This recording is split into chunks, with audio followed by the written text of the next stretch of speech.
All right, welcome back to KM6LYW Radio, the show about amateur radio or ham radio, reimagining radio in the information age. Hey, today we are doing a minimalistic ham radio adventure. Just enough ham radio to survive in the California high country. All right, food, water, shelter, 25 pounds, all up on the hoof with the radio. Completely solar powered. Yeah, we are navigating off trail here, just using topo lines. That's about 7,100 feet. Trees that indicate a flat place. Probably a good place to do some radio operations. But yeah, I got to get up and over this ridge here down to the next lake. I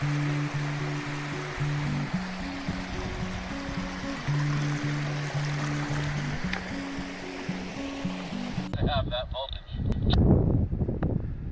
Yeah, you ain't going far below about 10.8 volts.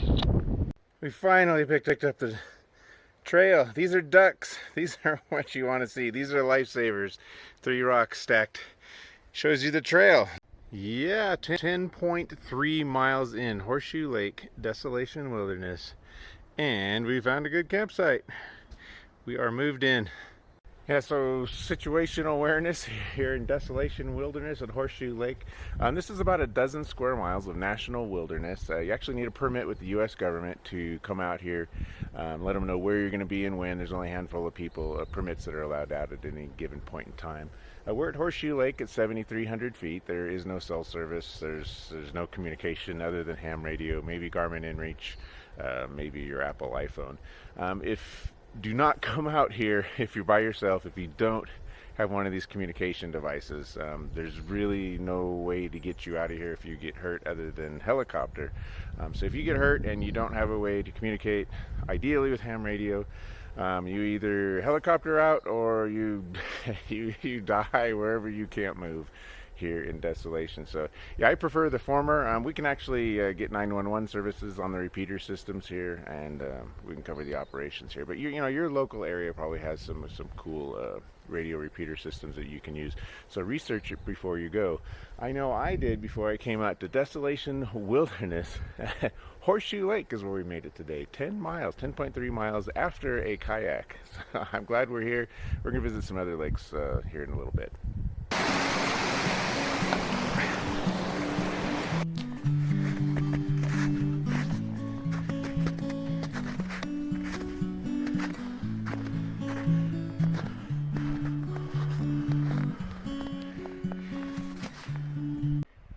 I think it goes without saying, but you need to send your position now and then if anyone's ever going to find you. And every time you send a beacon, a position beacon, or a Mike E packet more specifically, over APRS, anyone on the world with an internet connection can find you on aprs.fi, that's Foxtrot India, / your call sign. So I'm going to send a beacon right now, and if we see my call sign pop up there, we know we got repeated and we got into the system.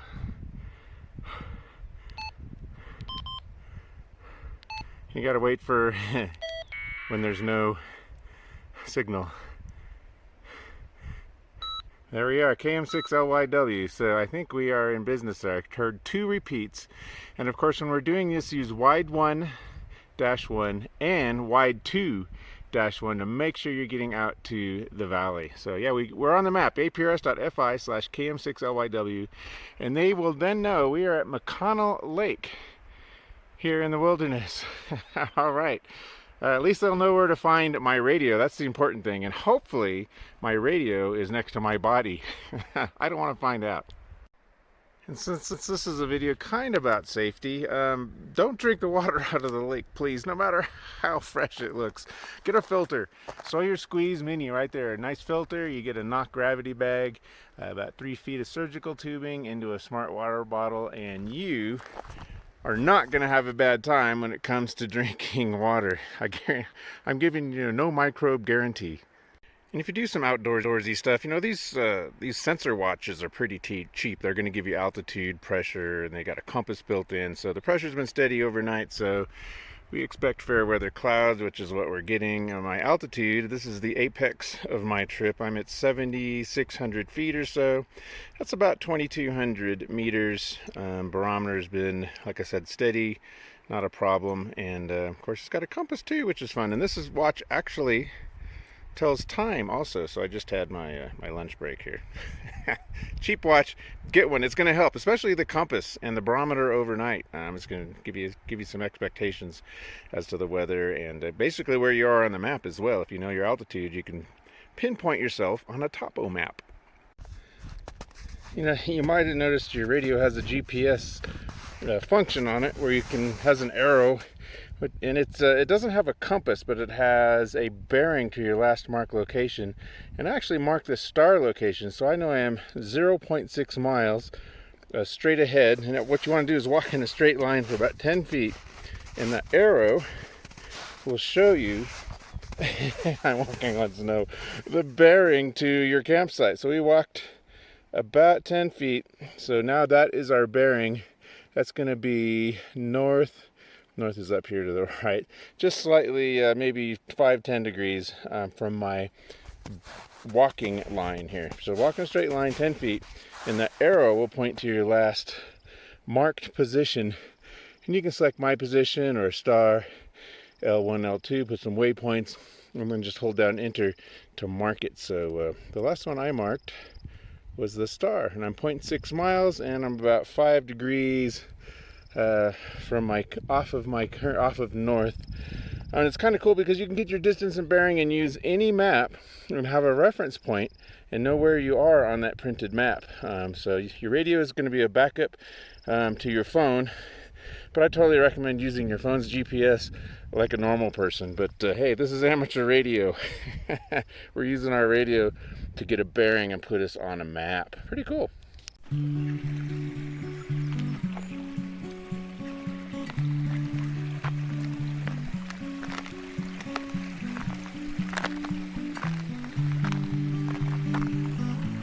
Yeah, more miles today. Making miles.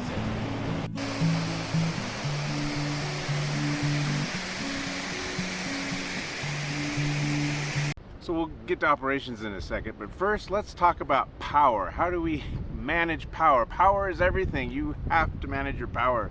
There's multiple settings on your radio that will minimize power usage.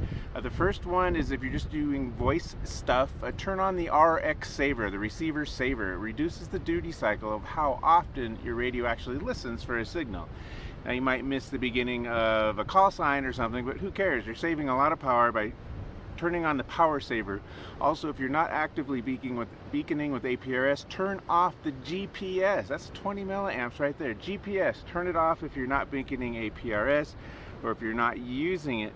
Other things on this is use a smart beaconing if you can. That way it doesn't send redundant packets out on APRS, only when it's actually meaningful, when you make some distance or some speed. So these are settings on your radio that you can use. Every radio, just about every APRS radio has them to minimize the amount of power this uses. Now power generation, we're looking at a solar panel, obviously. This is maybe 5 watts. When it's perfectly pointed at the sun. So that's about half of a cell phone charger, like an old style cell phone charger. So this is about half of that. And don't charge your radio or your phone directly with that, but go ahead and put it into well, this is a Nitecore battery, and it has a power delivery port. Okay, so a Nitecore battery, I like it. Yeah, they're a little more expensive. It's 10 amp hours. But what's cool about the power delivery part is you can actually get a way to power your radio using because your radio takes 12 volts, right? So that you can get these on Amazon. This thing, you can hook up a USB cable, you plug this into your radio, see if I can actually demonstrate it here, and then you get your Nitecore battery, you get a USB cable. Actually do this in a different order, but that's okay. You plug in the USB here, and you can actually power your radio using your Nitecore battery. That's 12 volts using PD. And not only charge it, but you can actually transmit using this. So let's say your battery itself is dead, something, you lost it on the trail. You can still transmit with this USB backup battery. So yes, definitely a good combo here. In fact, I leave this plugged in all night because these don't charge very fast using the side port. If you want, you can make a little 7.5 volt charger that will access those. Another big thing is just reduce the required power to make your transmission. I use a signal stick instead of the rubber duck. This is convenient. If you're using UHF, use the rubber duck. If you're using VHF, I suggest getting a signal stick from Signal Stuff. It's actually hard to film. With a counterpoise about 19 inches long, and hook this up to your radio like this. And this will increase your effective radiated power, okay? So you can turn the power down on your HT. Remember, we're trying to conserve power. Maybe make this half power, okay? And then use this and you'll really get out. Try to, if you know where the repeater is, try to point the counterpoise at the repeater, because you're gonna get the most gain in this direction. So that is how we do the power stuff. Also, if you are charging your cell phone, don't directly hook your cell phone up to this, because every time this goes into the sun, your cell phone wakes up and says, oh look, I'm charging, and then every time it goes out of the sun, it's like, ooh, we lost power, and then the screen comes on. So that's why we really want to use this thing as your gas tank. This doesn't mind if this goes in or out of the sun, because when this is on the back of your backpack, it goes in and out of the sun all day, so this will actually just sip the little bit of power that this thing generates. And then of course when you're at camp, hook this all up, set it up next to a rock, and go full blast. And then charge your stuff overnight. So charge this thing all day, charge your components all night. So that's power. Don't run out of power on the trail. You're gonna have a bad time. And so just a word about APRS, Advanced Packet Reporting System. It's not just for sending your position like we did a little while ago. It's about messaging. It's the text side of your radio. So there are a couple of virtual stations out there. Not only can you send text messages to other APRS enabled radios, but you can send messages to virtual radios that are hanging on the internet, listening to iGates and APRS traffic. One of them is called SMS. NA7Q Michael Phelps puts that together. I send a message to call sign SMS, Sierra Mike Sierra, and then put an @, then a phone number, and then a space and a small message, and that APRS message will go through to that cell phone. Now go out to aprs.wiki, because you do have to opt in those numbers, but there's a lot of other APRS gateways out there as well. One of them is called Mail. aprs.wiki has a lot of cool resources in that regard. Or if you want to make your own virtual radio, this is a shameless plug, get APRSD on GitHub, APRS Delta on GitHub, and it's a bunch of Python that'll help you make your own autoresponder that you can hang on the internet, put in the cloud, and you can send and receive messages to it using APRSD in your radio out here. I don't know, maybe you want to see if your house alarm went off, or I don't know, maybe you left that light on or something. I don't know, anything you can do with Python, you can do with APRSD. So that's a little bit about APRS. I'm not going to do an example of it out here. I've got a whole mess of them on my YouTube channel, so if you want to see how APRS messaging works, particularly with DigiPi. If you've got that hooked up here in your phone, you could totally have your DigiPi here and do APRS messaging, or you can do it on the radio. It's just I don't have a way to do phone and radio buttons at the same time. So that is what you want to know about APRS messaging. It's not just about positioning. I don't think I mentioned it, that while this is Desolation Wilderness, this is also the Rubicon. That is the Rubicon River right here, and just beyond that is the Rubicon Trail. So that's what we've been following up here. And if maybe you've heard of Rubicon before, maybe you've seen it on the sides of Jeeps. A Rubicon Jeep. They have the Jeepers Jamboree way down there. Probably one of the most challenging Jeeper courses in the world. So yeah, we are on the Rubicon. So we have a big repeater system here called the 805. I don't know if you can see that. The 805 is all over Northern California, but it doesn't reach into this little valley here. So what they did is the guys a few miles down there, especially for all the Jeepers, set up something called the Ruby Link. And the Ruby is a UHF repeater that is linked to the 145/805 repeater in the valley. So that's how I can get down into Sacramento, San Francisco, all the way from up here in this valley. So that's the Ruby linked 444-987. Now if I want to, I could try and transmit on the 146/805, but I doubt I can do it. But if you don't want to transmit wide, and maybe you just want to talk to a buddy here, maybe a fellow Jeeper, you can go to the Ruby No Link on 444-987. It's the same frequency, but you use a different PL tone, and it doesn't link up with the 146/805. So if you want to talk local, you go on 444-987.5 on with no link tone, and then if you want to talk all the way into the valley, Sacramento, we would use the link tone on that repeater. So that's how that works, and we're gonna hit that up here in just a bit with the XYL. We're gonna have a little QSO here on the linked UHF repeater, which will get us into all of Northern California and hopefully to where the XYL is.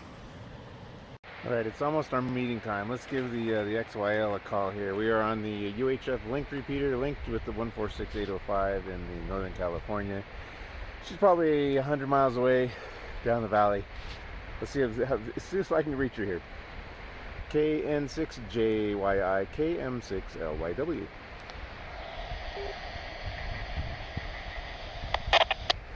You hear the little doot? That's the courtesy tone for the big system in the valley, so we know we're linked up. I don't know if she's home or not. Maybe she, we have a meetup time. LYW, KN6JYI. Hey, you're here. I'm calling out a little bit early, and so this is potentially going on YouTube. So choose your next words wisely, please. Okay, I will be very selective then. Okay, well you got to say something, but yeah, that's cool. Yeah, we're making a YouTube video. We're giving a big shout out to all the patrons here, and we're doing a good radio video for how to do radio in Desolation Wilderness, which you and I are doing right now, and it's working really well. Can you hear me okay? Yeah, I can hear you great, and it sounds clear as a bell.